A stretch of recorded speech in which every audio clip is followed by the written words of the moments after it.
Assalamualaikum warahmatullahi wabarakatuh. Eh, Kenalkan, jumpa lagi dengan saya Dimas Eka Prasetya dengan NIM C2C021622 dari kelas reguler A Prodi Informatika Universitas Muhammadiyah Semarang. Pada kesempatan yang baik kali ini, saya akan membagikan informasi sedikit tentang bagaimana cara sinkronisasi dan juga deadlock pada sistem operasi informatika. Nah, sebelumnya kita perlu ketahui terlebih dahulu. Secara umum ya kan, sinkronisasi itu berkaitan dengan manajemen proses yang terjadi dalam satu waktu secara bersamaan.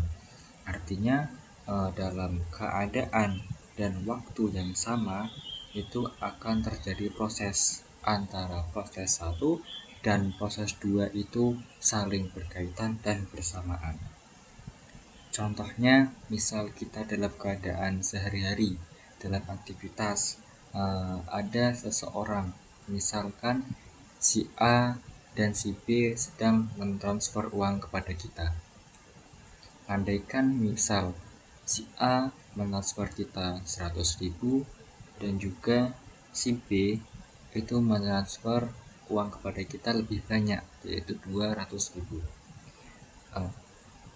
Pas saat itu pula keduanya mentransfer dalam keadaan yang sama, sehingga itu nanti akan terjadi proses yang namanya sinkronisasi, yaitu bagaimana kita bisa mengetahui proses sinkronisasi ataupun penambahan uang di rekening kita yang dari si A maupun si B dengan jumlah yang sesuai dengan apa yang tadi dijelaskan. Untuk lebih lanjut kita mengetahui, mari kita bahas bersama-sama. Yang pertama yaitu sinkronisasi merupakan akses-akses yang dilakukan secara bersama-sama ke data yang sama dan menyebabkan data menjadi tidak konsisten. Kenapa kok di sini dituliskan ada kata tidak konsisten? Karena dalam proses itu tadi terjadi pengiriman ataupun manipulasi data secara bersama-sama, sehingga yang bakal menerima itu kemungkinan agak bingung. Maka dari itu proses sinkronisasi itu diperlukan. Nah, untuk menjaga agar data tetap konsisten, maka dibutuhkan mekanisme-mekanisme untuk apa? Itu untuk memastikan permintaan eksekusi dapat diproses. Nah, berikutnya. Ini rest condition. Rest condition itu merupakan sebuah kasus atau situasi di mana beberapa proses mengakses dan memanipulasi data secara bersama-sama. Nah, inilah yang dikhawatirkan saat sinkronisasi terjadinya rest condition. Ini mengakibatkan fatal. Maka kita berusaha semaksimal mungkin untuk menghindari agar tidak terjadi rest condition pada saat proses sinkronisasi data ataupun manipulasinya. Nah, untuk menghindari rest condition, ada beberapa proses secara bersamaan itu harus disinkronkan agar nanti tetap berjalan secara teratur, berjalan sesuai apa yang diinginkan, dan akan sistematis konsisten. Nah, ini dibahas lagi, yaitu rest condition adalah situasi di mana beberapa proses mengakses dan memanipulasi data bersama pada saat bersamaan.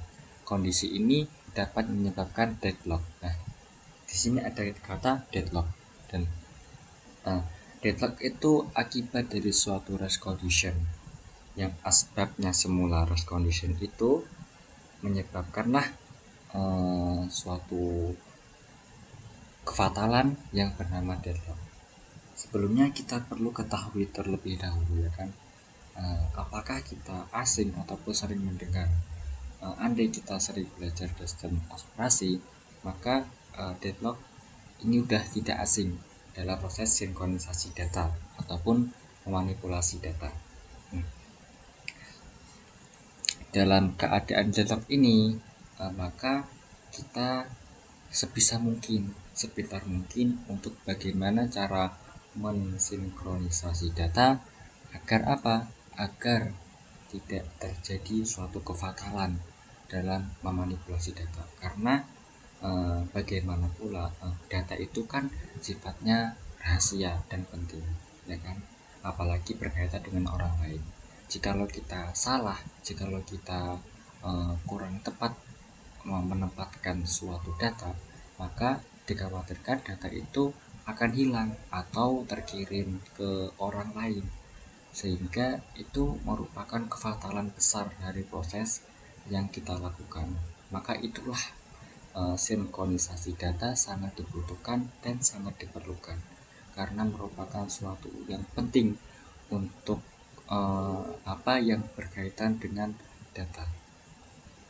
Setiap kali sebuah proses mengakses set field atau melakukan sesuatu yang kritis akan menggiring kepada rest condition. Nah, pada proses penggiringan ke rest condition disebut dengan critical section. Nah, nanti pada saat rest condition ini itu ada yang namanya seksi kritis atau proses kritis, ya kan? Nah, ini diperlukan nanti di saat rest condition ini bekerja. Next, selanjutnya bagaimana cara menghindari rest condition? Rest condition kan merupakan suatu permasalahan ya kan dalam proses yang berkaitan dengan data ataupun berkas yang sama. Maka dari itu, untuk menghindarinya agar tidak terjadi suatu kefatalan, maka dibutuhkan sebuah jalan atau proses atau caralah yang menjamin. Apa yang dijamin? Yaitu sebuah proses sedang menggunakan set berkas, proses lain dikeluarkan dari pekerjaan yang sama yang disebut dengan mutual exclusion. Nah, next, inilah ada 3 cara untuk bagaimana cara menghindari rest condition itu agar tidak terjadi dalam proses pengiriman data, manipulasi data, ataupun sedang menginput data. Yang pertama apa? Yaitu tidak ada 2 proses atau lebih secara bersamaan masuk ke critical section.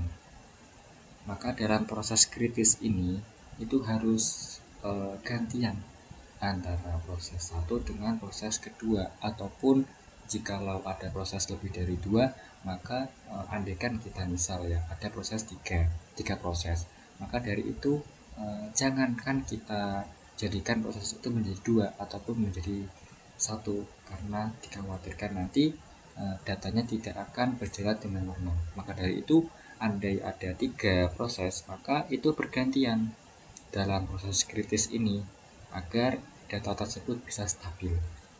Yang kedua, tidak ada proses yang berjalan di luar critical section yang dapat mengebak proses lain. Nah, dalam proses ini itu berfokus pada apa yang telah dilakukan secara pengerjaan data itu. Nah, maka dari itu selama kita fokus itu jangan melibatkan proses kritis kita di luar. Karena apa? Karena nanti dikhawatirkan akan terjadi proses blok yang itu dapat bisa menjadikan data itu hilang. Maka dari itu kalau bisa dihindari. Yang ketiga, yang terakhir, kondisi dalam menghindari rest condition yaitu tidak ada proses yang menunggu selamanya untuk masuk critical section. Nah, inilah misalkan kita analogikan ya kan dalam lampu merah lalu lintas. Jikalau ada perempatan itu tidak ada lalu lintas ataupun lampu merah yang akan dikendalikan, maka suatu motor ataupun mobil ataupun yang lain itu nanti akan bergeraknya tidak teratur sehingga menjadikan pula bisa macet. Nah, kalau sudah macet itu nanti banyak korban ataupun banyak orang yang tidak merasa nyaman. Begitu pula dengan data. Andaikan kita tidak ada yang proses untuk mencegah dari lalu lintas itu tadi, maka data tidak bisa berjalan dengan normal. Maka dari itu di sini disebutkan untuk menunggu selamanya, gantian dari satu ke yang lain, begitu. Nah, kukira sudah cukup dalam penjelasan materi tentang sinkronisasi, yang mana dari penjelasan sedikit tadi dapat disimpulkan sinkronisasi itu bagaimana agar pengaksesan file atau berkas yang sama dapat berjalan dengan konsisten dan juga teratur. Begitu. Sekian, terima kasih. Apabila ada salah dalam menyampaikan informasi mohon dimaafkan. Kurang lebihnya mohon maaf. Assalamualaikum warahmatullahi wabarakatuh.